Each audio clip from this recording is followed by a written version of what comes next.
അധികം പേർ തിരികെ വന്നിട്ടില്ല. വന്നവരൊക്കെ നേരത്തെ കൊടുത്തിരുന്നതിനേക്കാൾ വളരെ കൂടുതൽ ചോദിച്ചു തുടങ്ങിയിട്ടുണ്ട്.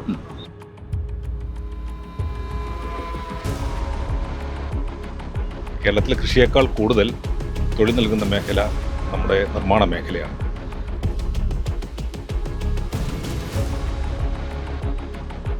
കാലാനുസൃതമായ ചെറിയൊരു വർധനവ് നമുക്ക് അനുവദിക്കാവുന്നതാണ് മാറിയ സാഹചര്യത്തിലും ഒക്കെ.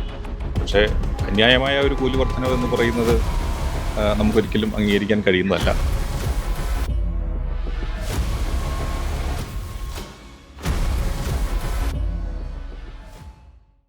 നമസ്കാരം.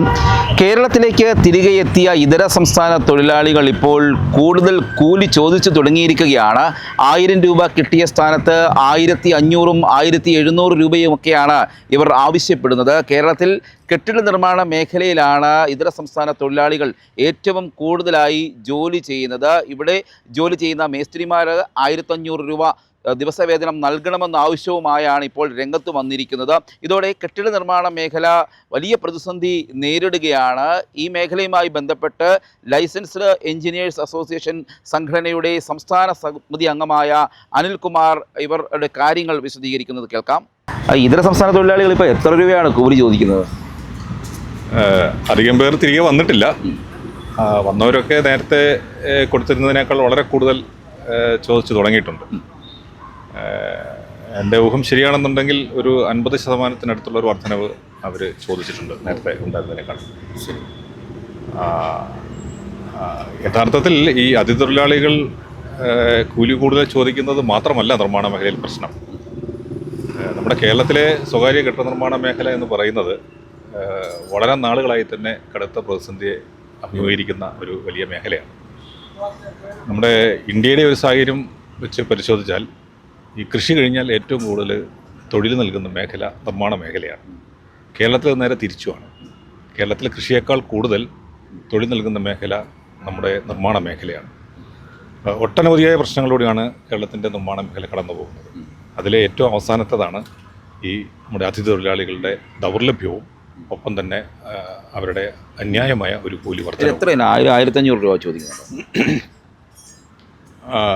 1500 മുകളിൽ ചോദിക്കുന്നുണ്ട് എന്നാണ് അറിയാൻ കഴിഞ്ഞിട്ടുള്ളത്. മേസ്ത്രിമാർ 1500 മുകളിൽ ചോദിക്കുന്നുണ്ടെന്നാണ് അറിയാൻ കഴിഞ്ഞിട്ടുള്ളത്. മൈക്കാട്, അതായത് നമ്മൾ ഹെൽപ്പർ എന്ന് പറയുന്ന വിഭാഗത്തിൽപ്പെടുന്നവർ 1200 1300 ഒക്കെ ചോദിക്കുന്ന ഒരു സാഹചര്യം ഉണ്ടായിട്ടുണ്ട്. കാലാനുസൃതമായ ചെറിയൊരു വർധനവ് നമുക്ക് അനുവദിക്കാവുന്നതാണ് മാറിയ സാഹചര്യത്തിലും ഒക്കെ. പക്ഷേ അന്യായമായ ഒരു കൂലി വർധനവ് എന്ന് പറയുന്നത് നമുക്കൊരിക്കലും അംഗീകരിക്കാൻ കഴിയുന്നതല്ല. അത് ഈ മേഖലയുടെ പൊതുവേ തന്നെ വളരെ സങ്കീർണമായ പ്രശ്നങ്ങളിൽ കടന്നു പോകുന്ന മേഖല എന്നുള്ള നിലയ്ക്ക് ഈ ഒരു കൂലി വർധനവും അവരുടെ ദൗർലഭ്യവും ചേർന്ന് ഈ പ്രശ്നത്തെ അതീവ സങ്കീർണമാക്കും എന്ന കാര്യം യാതൊരു സംശയവുമില്ല. നാട്ടിലേക്ക് പോയിട്ടുള്ള മുഴുവൻ ആളുകളും വന്നു തുടങ്ങിയോ?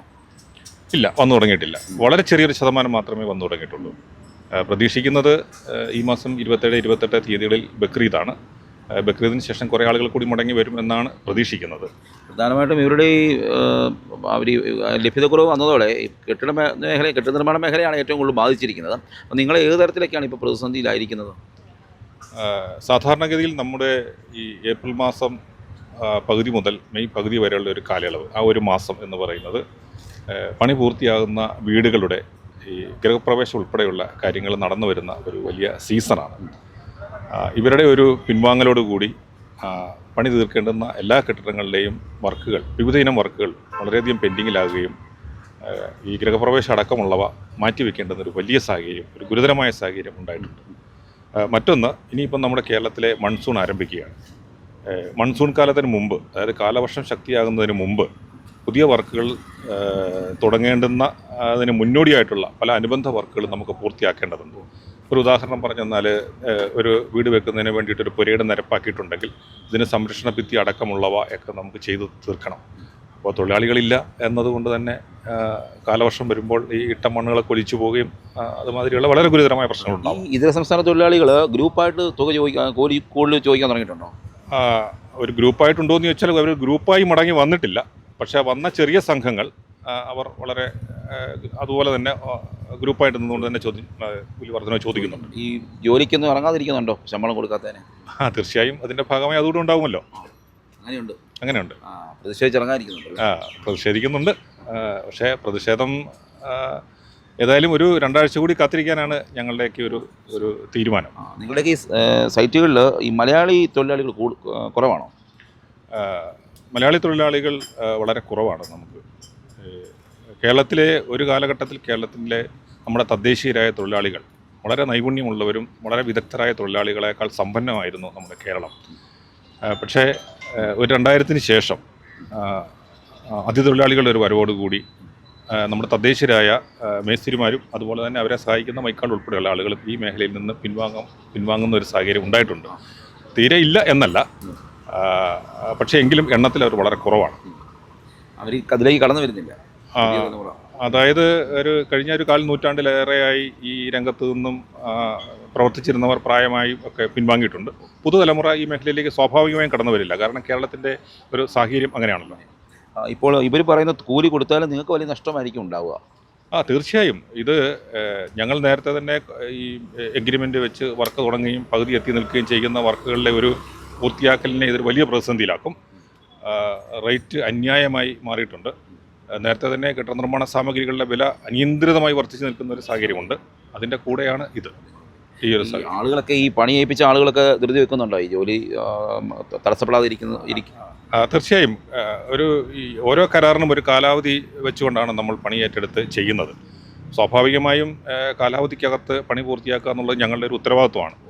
അപ്പോൾ അതിനുവേണ്ടി ഉടമസ്ഥർ കർശനമായി ഞങ്ങളോട് ആവശ്യപ്പെടുകയും ചെയ്യുന്നുണ്ട്. അപ്പോൾ അത് പൂർത്തിയാക്കാൻ കഴിയാതെ വന്നത് ഒരു വലിയ പ്രതിസന്ധിയാണ്. സർക്കാർ തലത്തിലുള്ള ഇടപെടലുകൾ എങ്ങനെയാണ് ആവശ്യം വരിക?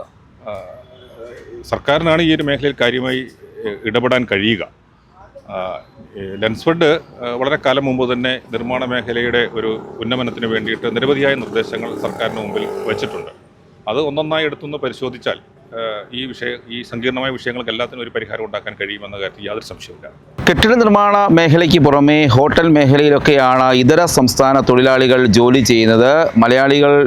തൊഴിലാളികളുടെ എണ്ണം കുറവായതിനാൽ പലരും ഇവരെ തന്നെയാണ് ആശ്രയിക്കുന്നത്. എന്നാൽ പെട്ടെന്ന് ഒരു കൂലി വർധനവ് അവർക്ക് താങ്ങാൻ കഴിയില്ല എന്നാണ് പറയുന്നത്. നിലവിൽ സാമ്പത്തികമായി വലിയ പ്രതിസന്ധിയാണ് ഹോട്ടൽ മേഖലയും കെട്ടിട നിർമ്മാണ മേഖലയും ഒക്കെ നേരിടുന്നത്. അതിൻ്റെ ആ സാഹചര്യത്തിൽ കൂലി കൂടി കൂടുതൽ ചോദിച്ചതോടെ പലരുടെയും ജോലികൾ, അതായത് കരാർ ഏറ്റെടുത്തിരിക്കുന്ന കെട്ടിട നിർമ്മാണ ജോലികളൊക്കെ മുടങ്ങിയിരിക്കുകയാണ്. സർക്കാർ ഈ കാര്യത്തിൽ അടിയന്തരമായി ഇടപെടണം. അത് പരിഹരിക്കുന്നതിനാവശ്യമായ നടപടികൾ സ്വീകരിക്കണമെന്നൊരാവശ്യമാണ് ഈ മേഖലയിൽ നിന്നുള്ള ആളുകൾ പറയുന്നത്. ഈ കൂലി വർദ്ധിക്കുന്നത്, സാഹചര്യങ്ങൾക്കനുസരിച്ച് കൂലി വർദ്ധിക്കുന്നത് അത് ആവശ്യകതയാണ്. എന്നാൽ ഇത്ര അമിതമായി കൂലി ചോദിക്കുന്നത് തങ്ങൾക്ക് താങ്ങാൻ കഴിയില്ല. ഇവർ ഗ്രൂപ്പോടെ എത്തി സംഘം ചേർന്ന് സംഘടിച്ചുകൊണ്ട് കൂടുതൽ തുക ആവശ്യപ്പെട്ടാൽ ഇനിയും നിർമ്മാണ മേഖല വലിയ രൂക്ഷമായ പ്രതിസന്ധിയിലേക്ക് പോകാനുള്ള സാധ്യതയുമുണ്ട്. Cameraman ജിതിനൊപ്പം CR Shyam, Marunadan Malayali, Kottayam.